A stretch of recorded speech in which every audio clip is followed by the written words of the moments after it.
Hi, everyone. Thanks so much for joining us today and taking the time to listen to two .brand experts. Today, we'll be presenting on ICANN's new gTLD program, Thoughts on the Next Round. From Markmonitor, we have Chris Niemi.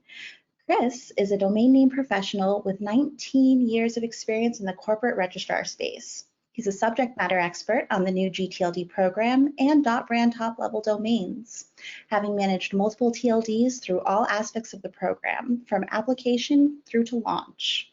He's a thought leader adept at delivering service and support solutions around domain strategy, domain disputes, and domain recovery, as well as .brand services. He has a BA in English from Harvard and an MBA from Gonzaga University. And with that, you are in very good hands. Please take it away, Chris. Oh, you're too kind, Natalie. Thanks for that wonderful introduction. I'm happy to be here today to talk to our viewers about ICANN's new gTLD program, though I'm probably happier to be with my special guest, Matthew Crossman, who's currently serving his second term as the Vice President of the Board of the Brand Registry Group. And we'll talk about the BRG in a lot of detail today. Matthew is also a senior technology lawyer with over 12 years of experience in private practice and in in-house legal roles. He currently leads the domains legal team at Amazon, which supports legal and ICANN policy work for Amazon's registry, registrar, and hostmaster teams. He has a wide-ranging experience in the space, and I'm so excited he could join us today. Welcome, Matthew. Yeah, thanks, Chris. Happy to be here. Awesome. Great. Okay. So let's just pivot to what will give you a little taste of what we're going to talk about today. There's a lot of content we're going to go over. We have a full agenda, but a little programming note before we start. We're kind of aiming this at the viewer who hasn't really been super involved in the new gTLD space as of late, or might be just fairly new to kind of ICANN and the ecosystem overall. So we wanted to give some kind of broad refreshers of where things are without going too far into the deep end of the pool, because, you know, ICANN, on all the acronyms, can get a bit intense. So with that disclaimer, let's move forward.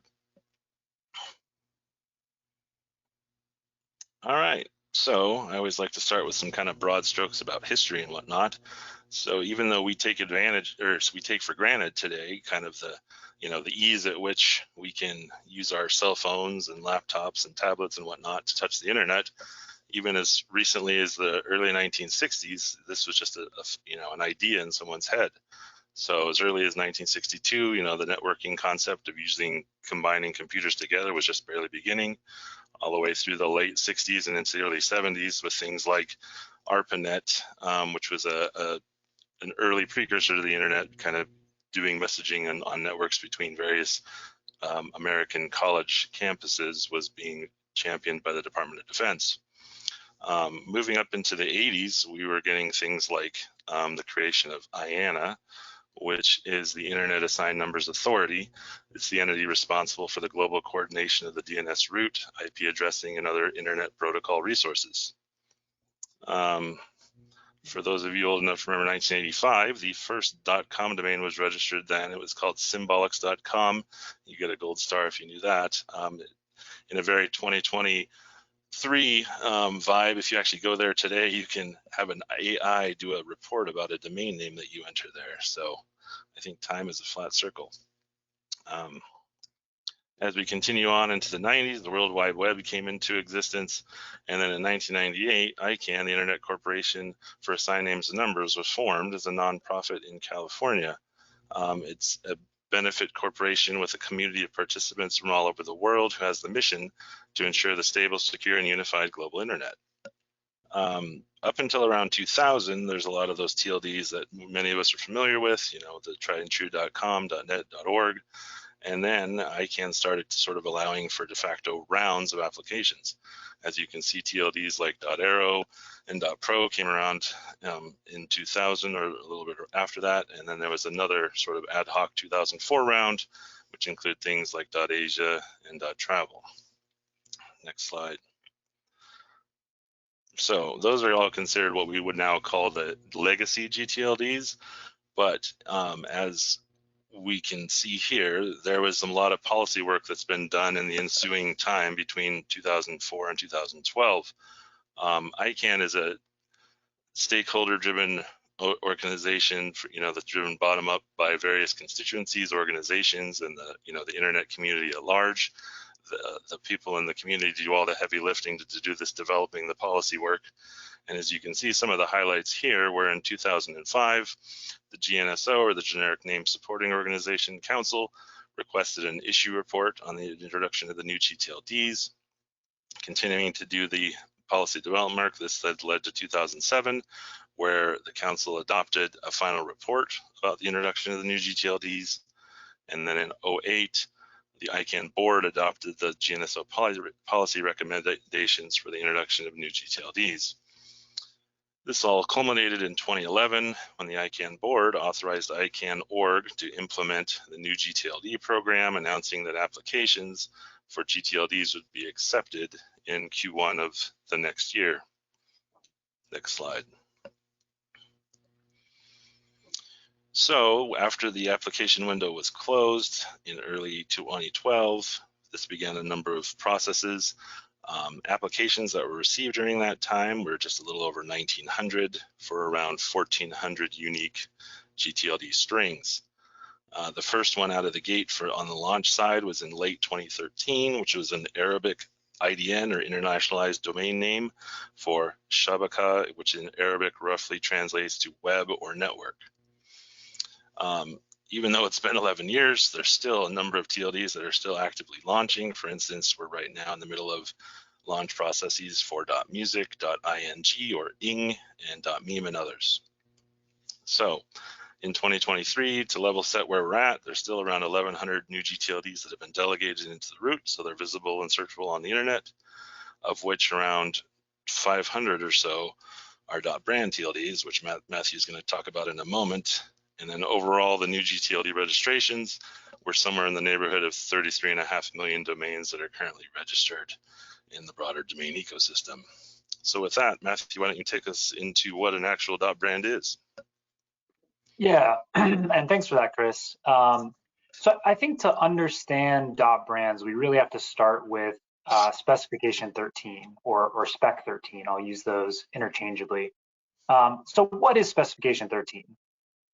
Spec 13, it's an addendum to the base registry agreement with ICANN, and it allows a registry, if it meets certain requirements, and we'll talk about what those requirements are in a moment, to operate differently than a standard gTLD, including, most importantly, being the sole party that can register domain names in that TLD and effectively secure complete control over that space. And so we refer to TLDs that operate with spec 13 in their registry agreements as .brand or brand TLDs. This idea that there was a need for spec 13 arose out of the work that Chris referred to in preparing for the first round of new gTLDs in 2014. And this recognition that brands who applied for their trademark terms as TLDs required sort of a different approach than generic TLDs. For example, it could be a significant brand protection issue for companies to have and use their brand as a TLD, but then also have to allow anyone to register names in that TLD. So through the good work of the multi-stakeholder community, we arrived at spec 13 as a solution to that problem, which I think strikes a good balance between the needs of brand owners and the interests of the broader internet community. So as I mentioned, there are requirements that a registry has to meet to qualify for spec 13. I want to walk through those one by one. So first, the TLD string has to be identical to textual elements protectable under applicable law of a registered trademark, valid under applicable law. It's a lot of legalese that essentially means that the TLD string just has to be a valid trademark term.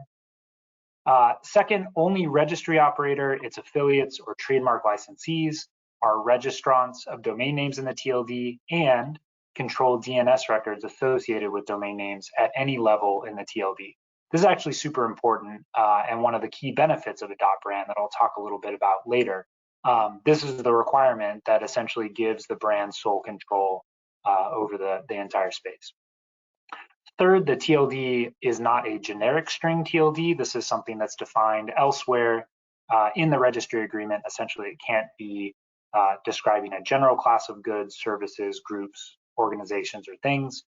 And then lastly, registry operator has provided ICANN with an accurate and complete copy of such trademark registration. So that's Spec 13 as it stands today. I think importantly for brand owners looking forward and planning for the next round, we don't really anticipate any significant changes to these requirements. So if you're starting to do planning as a brand owner and thinking about whether you might be able to apply for your .brand in the future, I think this is the framework that you need to consider. And I'll note that Spec 13 is available in full on ICANN's website. And so if you're interested in reviewing in detail, you can find a copy there. Next slide. So as Chris noted, there are about 500 brand TLDs that were delegated in the first round. Many of those are in active use today by companies globally. You can see here a snapshot of the top 25 .brands by number of registered domains. Next slide.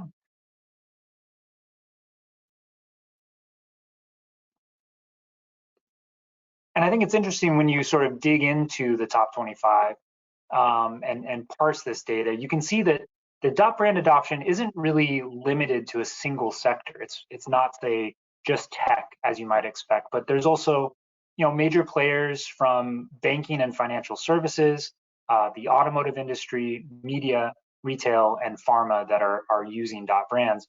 Essentially, there are prominent examples of .brand usage across most major global industry sectors. Next slide.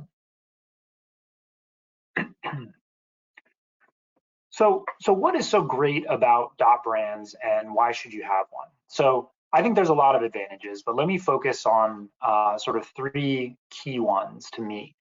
I think first is branding. And I think having your brand in every domain name gives customers automatic brand recognition and unlocks this ability to create targeted and really memorable domain names. So I think the potential for innovative marketing opportunities here, improvements in the customer experience, it's greenfield, it's wide open, and it's really exciting. I think the second real advantage is customer trust. There is a promise built in with .brands that the company controls the entire space. There's no typo domains, there's no cyber squatters, there's no third parties using the TLD to try to confuse customers. If a domain exists on the .brand TLD, a customer or user can trust that it is authentic and secure. And I'd encourage anyone who's sort of interested in the benefits of a .brand, float this idea with your InfoSec team. At least in my experience, I think you'll see their sort of eyes light up with the possibilities. Then the third advantage is just this idea of owning your online presence. I think, a lot of great online real estate is taken, and that leads companies to spend thousands or hundreds of thousands or even millions of dollars on acquisitions when that same name and all names really would be available in your .brand. I think there's also huge flexibility benefits. There's no need for stealth registrations. There's no concern about leaks of names that are registered in advance of a launch. No one can register those names except for you. Next slide. So that brings us to one of my favorite topics, which is the Brand Registry Group. And so I want to talk a little bit about the Brand Registry Group's activities and also why brands should consider joining us as a member. So at a high level, the Brand Registry Group is an association of companies and organizations that work together to champion the use of .brand top-level domains. But practically speaking, let's talk about what that means.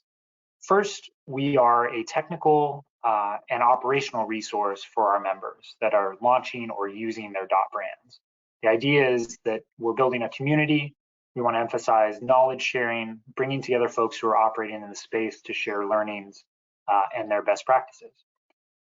Second, and importantly, we're policy advocates for .brands with ICANN, with governments, with other internet stakeholders. We think it's essential that the .brand perspective is considered in the development of ICANN policy and the rules of the road for the internet. So we're very active in that space. I think we're also active in helping our members track and understand policy developments that may impact their .brands, sharing that knowledge and other important strategic policy considerations. Lastly, we are champions for increasing awareness and the use of .brands within the domain name industry and with broader internet users. We really think that .brands are tremendously valuable, not just for brands, but also internet users and customers. And we think part of our responsibility is to drive further understanding and adoption. We've got members across multiple industries. For example, my company, Amazon, is a member. Our board president is with Fox. And so we're bringing together a lot of different perspectives, different companies to advance the cause of .brands. Next slide.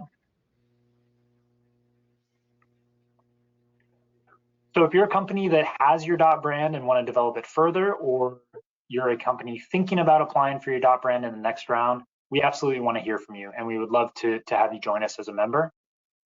You can visit brandregistrygroup.org to learn more about the organization and our activities. Also email us at info@brandregistrygroup.org, and we're happy to send information about membership. I'd also encourage anyone who is attending ICANN78 later this month, come find me. I'll be there, so will most of our board of directors. We love to talk to brand owners. We'd be happy to introduce you to some of our other members. So with that, I will turn it back over to Chris to talk a little bit about the next round. Chris? All right, great. Well, thanks a lot, Matthew, for that wonderful description of the BRG and what it's about. So now as we pivot, like you were talking about with the ICANN meeting coming up, let's get to where we were going to be considering what's happened recently. So since 2012, there's been a number of policy highlights, including the GNSO initiated a policy development process and chartered what became known as the SubPro PDP-WG. For those of you tracking at home, that means the Subsequent Procedures Policy Development Process Working Group. That was in 2015, and then they proceeded to do work for a number of years until 2021, when the GNSO Council then approved the SubPro PDP Working Group's final report. Now catching us up to this year, earlier in the year, a SubPro implementation review team was started to meet, and the output that they'll eventually come out with as part of this policy process will be the new applicant guidebook, which is, for lack of a better word, the Bible of the ICANN process requirements, in that it tells you everything that you need to do in order to apply for a gTLD. So an important thing that recently happened was in July, ICANN released their next round implementation plan, which laid out all the activities that still need to happen in order for the next round window to open. So that began describing some information such as the plan for having to deal with the remaining recommendations around the program, the methodology and work plan for the IRT, a plan and a timeline for the policy work around the closed generics, as well as a project plan for the IDN, again, international domain names, EPDP working group charter questions that would touch the applicant guidebook. So if you're really interested in that, you want to check that out. It's a good sized document, 66 pages. So essentially the punchline of all of this is that we're looking at around a 3-year window before the next application window will open. In the first 2 years of that, we'll again be completing that various policy work, and then another subsequent year or so to do the ICANN org program development work so that they'll be able to technically receive and process the applications. Next slide.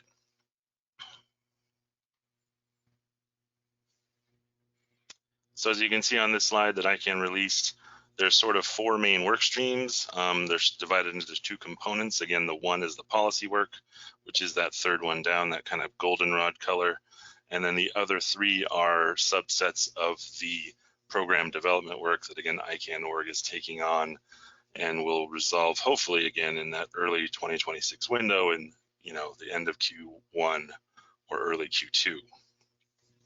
Next slide. So as we are in this time frame, and we do have now a couple of years to work with, what are some of those things that we want to think about if you were an application or if you were an organization who wanted to apply for a gTLD? I know, Matthew, you've talked about some of these before. What do you think about these first couple of thoughts? Yeah, I mean, I think it's I think the theme here is really you want to involve your internal stakeholders as early as possible. You want to get folks involved and discussing these issues and planning from a budget perspective, from a legal perspective. I know I flagged some of the specific trademark considerations with .brands that need to be evaluated. So I think the real key here in general is just that early engagement of internal stakeholders. And then secondly, I think finding that champion who's going to drive this process internally. I think that's really key to being successful in going through this application process. What do you think, Chris? What have you seen from your experience? You know, I think like the slide shows, you know, having an internal owner, you know, and preferably someone at the C level, you can really kind of own and champion the process, and especially kind of claim like, you know, I stake this land for Spain that we're going to do this and we're going to keep moving through the process. You know, we have a reason, we have a plan, we're going to handle it. You know, that's really key to kind of, again, keep those internal chains moving. And then, you know, some other minor things, well, they appear minor, but, you know, they can have large effects. And again, this will all kind of shake out once the guidebook is finalized. But in the 2012 round, there were some definite issues that you want to consider around kind of the entity you use to apply. There might be some disclosure issues, you know, about do you want to start a holding company, or, you know, do you want to, you know, use your main, you know, parent organization? Is it public? Is it private? You know, there's a number of issues around those that can get really technical, but, you know, given that we do have the time to kind of work through some of those thought processes and planning cycles, I think that that's really important. And then the last thing would maybe just be, you know, it's kind of a simple and subtle thing, but, you know, as many of our viewers are, you know, handle trademark portfolios, just remember that, you know, as you noted earlier, for a .brand, there needs to be an underlying trademark, and there also needs to be an underlying trademark clearinghouse submission for said trademark. So just kind of, you know, doing some initial thought process of that, of what you'll use as sort of the basis for your .brand application. Those are some of the important things that you can be doing in this interim time. Any other thoughts? Or? No, I think that's great. I think you covered it. Great. Next slide. So, so we're right on the precipice of another ICANN meeting. The next meeting is in late October, at the annual general meeting in Hamburg, Germany. So we've already had some of the initial prep week activities undergone this week. There was some interesting sessions that directly, you know, touched the new gTLD program in the next round. Earlier this week, there was an implementation status update, again, reviewing a lot of the work that's happened since Washington, D.C., the ICANN77 meeting in June, as well as some, you know, other activities that's happening on the implementation level. You know, one of the important things that came out of that is, while it's super hard to ever estimate these sorts of things, the IRT gave a rough estimate that they think they're 16.5% through the policy development work. So I'd like to see how they calculated that, but that's a great number. Regarding some of the other sessions, the applicant support program, ICANN on October 5th released some research about that they undertook regarding some of the, you know, issues that other programs kind of, you know, across various you know, industry segments have utilized in other programs where there's an applicant support component. So there's some interesting research on that. If you know, want to read through that, go check it out. Another issue that was brought up in one of the sessions was name collision, which, you know, still continues to be an issue. It's probably a little bit different than, you know, maybe than what people sort of were exposed to in the first round. As you know, it's been a long time since that time, and, you know, issues continue to kind of evolve and change. But the NCAP study 2 will hopefully be released soon, and that's one of those policy issues that needs to be addressed before we can move on. The last session that was kind of probably it drew the most interest on a kind of a community comment level, in the sense that, you know, throughout the session, people were asking a lot of questions, and they seemed to be very interested in the Registry Service Provider Evaluation Program. That goes back to in the 2012 round. You know, back-end providers or providers of various services in the space, instead of being evaluated one single time for their kind of capabilities, had to be evaluated on the application level. So as we saw earlier with the, you know, the thousands of applications, that kind of proved probably not a very efficient process. So ICANN's working through some of that, of trying to come up with a new program, and the community was very excited about that. They were very proud of, they were kind of very stoked about the work that had been done so far, and continue to look forward to how that entire plan will play out. Next slide. So as we are on the edge of the meeting proper, there are a number of sessions in Hamburg that'll be relevant to the next round. Again, the IDN, which again is internationalized domain names, domains that are in other languages aside from English, or languages that can be represented in ASCII characters, things like Chinese, Cyrillic, Arabic, and so forth. That's still kind of tied to the completion of the work that needs to be done before next round can happen. So there'll be some sessions on that. The GAC, which is the Governmental Advisory Committee, which is kind of made up of world governments and how they contribute into the broader ICANN community, will have some sessions as well on their views on the next round. The GDS, which is, I always forget the acronym for that, the Global Domains and Strategy Group, will have some subsequent procedures sessions with the IRT, and that a lot of that work will get done throughout the week. And then another issue, which is, it was small in the first round, but string similarity of sort of comparison of, so that, end users won't get confused about potential strings that could resemble each other. More work will be done on that. Next slide. So there will be one session about the BRG. I don't know if you want to comment about that, Matthew. Yeah, happy to. So we do have a session on Monday being run by the BRG. Encourage anyone to, if you're at ICANN78, come join us or tune in via streaming. We'll be talking about the next round and some of the considerations for brand owners. I think we'll also be talking a little bit about some interesting use cases that we're seeing out there. It's a good chance to get to meet some of our board members, meet some of our other BRG members. So it should be an interesting session, and encourage folks to tune in.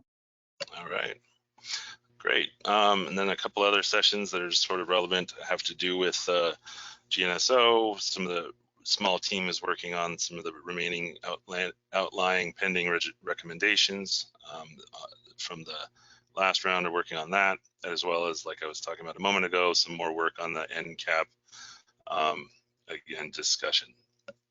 Next slide. All right, so as again, we continue to look at what is happening in the space. We just wanted to give a quick update on some of the things that we're seeing out in the wild, as it were. .brands continue to be used in a variety of different ways. One of my personal favorites is I'm a Twitter junkie, so I love, well, I guess that would be X these days, but I enjoy the the URLs shortener aspect of using .brand. So like this is an example of Prudential, which has a .pru TLD, and they use that as a URL shortener on Twitter or X, as well as and they use some other ways of combining some of their social media presence with some of their .brand use cases. Another example that we're starting to see more of is email usage. So for instance, Fage, which is a yogurt producing company, they use mail.fage as as their email address. So that's kind of a good use of the .brand. They're still, in certain instances, universal acceptance can be an issue with some of that, but I think we're continuing to see a lot of advancement in that area, so it's becoming more and more feasible for a company to meaningfully use that. Next slide. One of the real strong proponents of brand use lately is Lidl, which I believe is a German supermarket chain. They're utilizing their .brand in a number of ways, internal sites like a career site, things about, obviously, as they do have a clear brick and mortar, situation with stores, things around real estate. So, they're companies who do commit to it and then, actually use it on a day-to-day level. We're seeing some great usage and results with that. Next slide. again, sort of the granddaddy of them all, as it were, of use cases is kind of moving a whole internet presence to a .brand, from a COM or a ccTLD of the originating country from the company in question. So global.canon, that's another major, worldwide company that's moved its global domain website presence to global.canon. So that's a very high level of commitment that we're starting to see in some cases from some of these larger companies. The example on the right is actually not technically a .brand, but recently in the business park where our office is located, I went to go eat lunch, and lo and behold, I got a little card that ended with a .000 top level domain. So I was personally very amused by that. I don't know if the rest of the public or the people in the restaurant understood what that meant, but I think it was fun to see, life actual usage cases of domains in the wild. Do you have any other things that you've noted or seen, Matthew? Yeah, I get really excited, as you noted, to see these things out in the wild. I think this is still a really greenfield area, and I think a lot of companies are thinking hard about how to use their .brands or use gTLDs in an innovative way. And I think those, game-changing, innovative use cases are still out there. And so I think it's great to see companies exploring, finding new ways to use these names. And like you said, getting to see them out in the wild is always a little bit of a thrill. Yeah, great. All right. And I think with that, I think we're wrapping up. Is there any other final notes or final thoughts, like what you'd like to convey to our viewers, kind of, just where we are on October 2023? Yeah, look, I think, we talked about the progress on the next round. I'm really excited and encouraged by the progress we're seeing. I think it's really important that some of the dates that have been announced, I think we should all be doing everything we can to help those dates hold. And look, it's ICANN's 25th anniversary. There's going to be some celebrations as part of the ICANN78 meeting.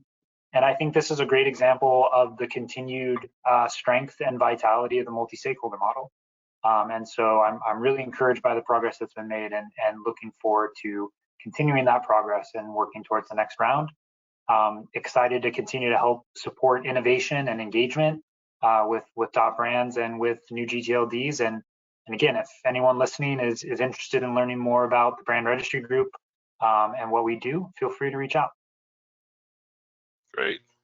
Yeah, I think from my perspective, I agree. I think, the one thing that often gets lost, especially sort of, with the general public and the end users, is, the ICANN community is doing a lot of work. They're doing a lot of heavy lifting behind the scenes. They're doing all this policy work that, the layman doesn't understand, but I think they get a great, standing ovation for all the work they've done of late and over the last number of years. I think we're as close as we've ever been. The fact that they've announced a potential actual, launch date for the next round of new gTLDs is a great sign. Again, we have a little bit of work for those parties who are interested, and, I think it's a great time to kind of, investigate, see what's happening, take part in it, learn about the Brand Registry Group, learn about some of the other, constituencies in ICANN and other groups and things, to get your place set to figure out, if this will work for your organization. So, like you said, I'm pleasantly, enthused or, happy that we're in a place where, like, we have a finish line in sight. We still maybe have to run that last 100 meters, but that 2.5 years or so is going to go faster than I think everyone thinks. So, now's the time to plan, get things ready, get things scoped, so you'll be ready to act when the next round comes. So, all right. Well, I guess that just flew by. At this point, we're done with the content. I just wanted to thank you again, Matthew, for attending and, providing your valuable input and your opinion and views on everything. And, thanks again for being an active member of the community and taking part as the Vice President of the Board of the Brand Registry Group. And again, Thanks. so, we're just happy to be involved in, in this stakeholder driven process. So again, for continual, resources for things to learn about, reach out to the BRG. Markmonitor is able to help you. As Matthew noted, we look forward to seeing you either in person or online at ICANN78 in Hamburg. And also look out in this space for, we'll be doing another post ICANN78 webinar to give you the heads up on what actually happened. And then that'll also be posted in the resources section of our markmonitor.com website. So until next time, good morning, good afternoon, and good evening. Bye-bye.